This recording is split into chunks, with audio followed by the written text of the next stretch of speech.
बारे में आपको बताया गया है। सुबह से उन लोगों को टाइम दिया गया था, वो लोग भी बातचीत किए, डिसीजन आने के बाद भी कुछ कर रहे थे। दैट इज वाई हम लोग we had to disperse them, otherwise we had no intention to disperse. ठीक है, थैंक यू। हम लोग डिसीजन बताया गया था कि कल सुबह 11 बजे एजुकेशन मिनिस्टर और सेक्रेटरी मैडम बैठ के डिसीजन निकालेंगे, लेकिन उस डिसीजन को भी ये लोग नहीं माने। तो कोई नहीं बताया सर। अरे दादा, डिमांड आपको नहीं पता तो मेरे पास आके क्यों पूछ रहे हो? आप नहीं जानते हैं सर, मैं जानता हूँ उसका ये। सर ये बात एजुकेशन डिपार्टमेंट की तरफ से कोई क्यों नहीं बताया?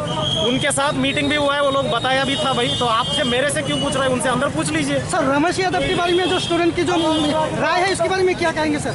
उसके बारे में मैं अभी कुछ नहीं कहूँगा, आप भी देख चुके हो, तो जो है एज पर लॉ हम लोग कार्रवाई। ठीक है, बात है कि सर थैंक यू।